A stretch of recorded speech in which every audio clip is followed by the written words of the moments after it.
अस्सलाम वालेकुम, मैं हूं इश्तियाक गोंदल। आप मेरा यूट्यूब और फेसबुक चैनल देख रहे हैं। इस वक्त आपको मेरे हाथ में डिफेंस मैटर्स की किताब नज़र आ रही है। इसे मैंने और जनरल अमजद शोएब ने लिखा और दफ़ाई एतबार के हवाले से इस किताब के अंदर बड़े अहम इंकशाफात हैं। कुछ वजूहात की वजह से इसका जो मवाद है वो इससे पहले हम आपके साथ शेयर नहीं कर सके, लेकिन अब हमने फैसला किया है कि इसके अंदर जो कुछ जिस तरह से लिखा हुआ है वो आप तक पहुँचाएँगे। थोड़ी देर पहले मैंने वफाकी वज़ीर मनसूबाबंदी एहसन इकबाल साहब का एक बयान पढ़ा, जिसमें वो कह रहे थे कि पाकिस्तान तहरीक इंसाफ और भारत दोनों ने पाकिस्तान का जो IMF प्रोग्राम है उसकी मुखालफत की। मुझे ये लगा कि शायद एहसन इकबाल साहब जो हैं वो पाकिस्तान तहरीक इंसाफ को हिंदुस्तान के साथ जोड़ रहे हैं। तो मुझे फौरी तौर के ऊपर 2015 याद आ गया। वैसे 2015 आपको याद है? नहीं याद? मुझे याद है। दिसंबर 2015 जब हिंदुस्तान के वज़ीर आज़म नरेंद्र मोदी रूस और अफ़गानिस्तान का दौरा करके पाकिस्तान पहुँचे। हमसाया मुल्क के वज़ीर आज़म है, मोस्ट वेलकम आना चाहिए। बड़ा अच्छा होता कि प्राइम मिनिस्टर ऑफिस के अंदर, प्राइम मिनिस्टर हाउस में कोई तकरीब होती और उनको अच्छे तरीके से वेलकम किया जाता। हमारा फ़र्ज़ है मेहमानों को खुशामदीद कहना। लेकिन वो चले गए रायविंड, और रायविंड भी कहाँ पे? नवाज शरीफ साहब की ज़ाती रहायशगाह के ऊपर, बिल्कुल ऐसे ही जैसे कोई ख़ानदान का जो शख्स होता है वो किसी दूसरे मुल्क में और अचानक से अपने घर वापस आ जाए, तो ज़ाती नोयत के तल्लुकात। तो अभी मैं आपके साथ एक बात शेयर करने लगा हूँ, इस किताब के अंदर मेंशन है वो, उसके बाद आपको अंदाज़ा हो जाएगा कि हिंदुस्तान के साथ कौन क्लोज था। तो जो कुलभूषण यादव की बात है, जो राह एजेंट था, पाकिस्तान की तहवील में है, बलूचिस्तान के अंदर दहशत गर्दियों का उसने बरमला जो है वो इतराफ़ किया। उसके हवाले से ISI जो है पाकिस्तान की खुफिया एजेंसी, उसने एक ख़त लिख कर दिया नवाज शरीफ साहब को। जब इन्होंने अक़वाम मुत्तहिदा में जनरल असम्बली के फ्लोर पर जाकर ख़िताब करना था तो उनको एक ख़त एजेंसी की तरफ से लिख कर दिया गया और उसमें कहा गया कि कुलभूषण यादव के हवाले से आप वहाँ पर जाएँ और खुल कर बात करें। एक ख़त, एक पर्ची दी गई। नवाज शरीफ साहब ने उस पर्ची का क्या किया, उस ख़त का क्या किया, उस हवाले से बात करते हैं। लेकिन उससे पहले जो इसके सियाक़ो सबाक़ हैं कि इस किताब के अंदर वो बात हुई कैसे, मैं चाहता हूं कि उसके हवाले से बात की जाए। तस्नीम असलम पाकिस्तान के सीनियर सफारतकार, उन्होंने कहा कि नवाज शरीफ साहब जो थे उन्होंने हमें हिंदुस्तान के हवाले से बराह रास्त जो भी बयानात थे उससे रोका हुआ था। यही बात अब्दुल बासित साहब से पूछी गई, जो कि हिंदुस्तान के अंदर, दिल्ली के अंदर पाकिस्तान के सफ़ीर रहे। तो उनसे क्या बात पूछी गई, उन्होंने आगे से क्या जवाब दिया, और अक़वाम मुत्तहिदा की जनरल असम्बली पे नवाज शरीफ साहब को जिस तरीके से खुफिया एजेंसी ने कहा था कि आप ख़त जो है वो वहाँ पर उसका जिक्र करें, वो हुआ नहीं हुआ, इस हवाले से ज़रा बात करता हूँ। मैंने जनरल अमजद शोएब से 18 और 19 मार्च 2020 को पूछा कि दिल्ली में पाकिस्तान के साबिक सफ़ीर अब्दुल बासित खान ने कहा कि नवाज शरीफ के मुशीर तारिक फ़ातिमी हमें वज़ीर आज़म की ज़ुबानी हदायत पहुँचाते थे। यानी कि जो तस्नीम असलम कह रही हैं कि नवाज शरीफ साहब ने बराह रास्त हमें मना किया हुआ था, वो ये कह रहे हैं कि जो तारिक फ़ातिमी थे वो हमें नवाज शरीफ साहब का, जो कि प्राइम मिनिस्टर थे, उनका पैगाम पहुँचाते थे। फिर वो कहते हैं लेकिन वज़ीर आज़म ने खुद कभी नहीं कहा कि ऐसा करो और ऐसा मत करो। तो क्या तस्नीम असलम के इल्ज़ामात को एक रिटायर्ड ब्यूरोक्रेट की अपनी ज़ाती राय कहा जा सकता है? ये मैं उनसे पूछ रहा हूँ कि इससे पहले जो तस्नीम असलम ने कहा, क्या ये उनकी अपनी ज़ाती राय है आपकी नज़र में, या आपके नज़दीक ये इल्ज़ामात ज़ाती नहीं बल्कि हक़ाइक़ पर मबनी वो बयानात हैं जिनको नज़रअंदाज नहीं किया जा सकता?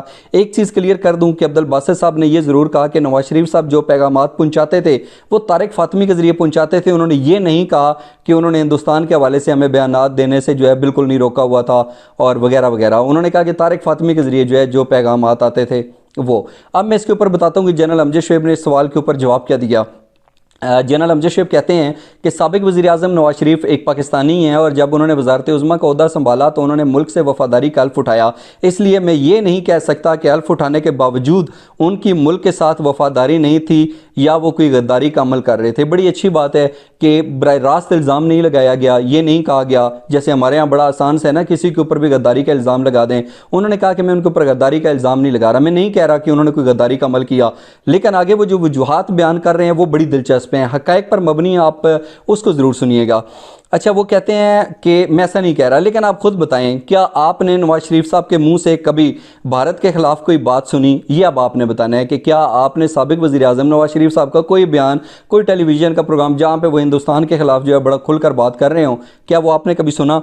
फिर वो कहते हैं कि भारत बार बार पाकिस्तान को दहशत गर्दी से जोड़ता रहा और पाकिस्तान पर इल्ज़ाम लगाता रहा, तो उस वक्त पाकिस्तान के वज़ीर आज़म मियाँ नवाज शरीफ ने कभी पाकिस्तान की मौसर अंदाज से सफारतकारी क्यों नहीं की ताकि आलमी सतह पर पाकिस्तान का एक सॉफ्ट इमेज, मुस्बत पहलू उजागर हो सके?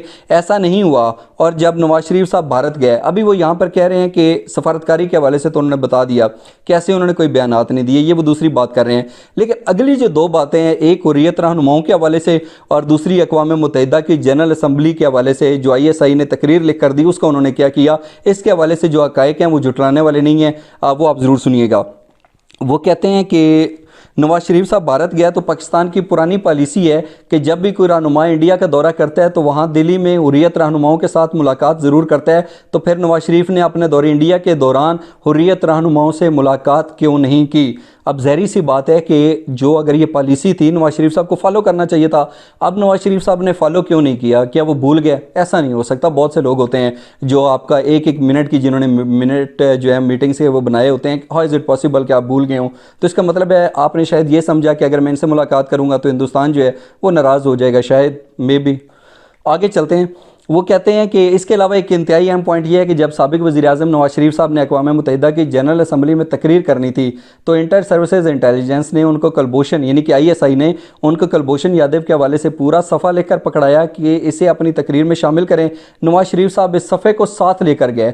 नवाज शरीफ साहब ने वो सफ़ा ले लिया। उन्होंने जो है ये नहीं कहा कि नहीं इसके ऊपर क्या बात करनी है, मैं नहीं लेता, या उन्होंने मुखालफत की हो, या उन्होंने कहा कि नहीं इसकी अभी ज़रूरत नहीं है। उन्होंने बड़ी खामोशी के साथ वो सफ़ा लिया, अपने पास रख लिया कि इसे अपनी तकरीर में शामिल करें। नवाज शरीफ साहब इस सफ़े को साथ भी लेकर गए लेकिन इसके बावजूद अपनी तकरीर में शामिल नहीं किया। अब वो कह रहे हैं कि सफ़ा ले लिया था, साथ भी लेकर चले गए, लेकिन एंड टाइम के ऊपर उन्होंने कहा कि नहीं नहीं नहीं नहीं, नहीं अक़वाम मुत्तहिदा की जनरल असम्बली पे हिंदुस्तान मुखालफ कोई बात नहीं होगी। फिर वो कहते हैं और जैसा कि आपको मालूम है कि भारतीय जासूस कलभूषण यादव को 3 मार्च 2016 को पाकिस्तान के हसास इदारों ने बलूचिस्तान के इलाके से गिरफ़्तार किया था। भारत पाकिस्तान पर दहशतगर्दी के इल्ज़ामात लगाता रहा, हमारे पास कलभूषण यादव था। इसका दूसरा मतलब ये है कि हिंदुस्तान बार बार पाकिस्तान के ऊपर दहशतगर्दी के इल्ज़ामात लगाता रहा और उनके पास कोई सबूत नहीं था। फिर वो दुनिया को ये बावर कराने में कामयाब रहे कि हिंदुस्तान जो है वो दहशतगर्दी का विक्टिम है और पाकिस्तान दहशतगर्दी का एपीसेंटर है। तो जनरल अमजद शोएब कह रहे हैं कलभूषण यादव तो हमारे सामने एक बहुत बड़ा सबूत था, आपको चाहिए था आप अक़वाम मुत्तहिदा के फ्लोर के ऊपर जाके कलभूषण यादव के हवाले से बताते कि उसने पाकिस्तान के अंदर क्या क्या किया और बलूचिस्तान के अंदर वो क्या करता रहा। कलभूषण यादव वैसे बलूचिस्तान के अंदर क्या करता रहा इस किताब के अंदर मेंशन है, मैं अभी आपको बताता हूँ।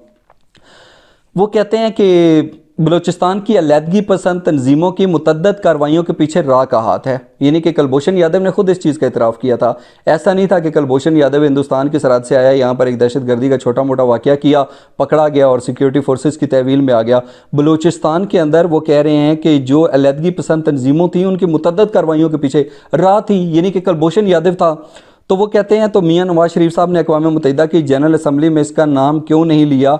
इसलिए मैं समझता हूँ कि तस्नीम असलम के जो बयानात थे वो ऐसा नहीं था कि उनको बिल्कुल ही नज़रअंदाज कर दें और आप कहें कि ये नहीं हो सकता। तो ये जो बातें मैंने आपके साथ शेयर की, आपने 1 मिनट के लिए इनके हवाले से ज़रूर सोचना है और फिर आपने ख़ुद फैसला करना है कि हिंदुस्तान के करीब कौन माजी में ज़्यादा रहा है और अब आपकी नज़र में कौन हिंदुस्तान के ज़्यादा करीब है। आज का व्लॉग देखने का बहुत शुक्रिया। आने वाली एपिसोड्स के अंदर डिफेंस मैटर्स के अंदर कुछ और जो अहम इंकशाफात हैं वो भी आपके साथ शेयर करते रहेंगे। मेरा यूट्यूब चैनल देखने का बहुत शुक्रिया। जाने से पहले इसको सब्सक्राइब ज़रूर कीजिएगा। अपना बहुत सा ख्याल रखिए। अल्लाह हाफ़िज़।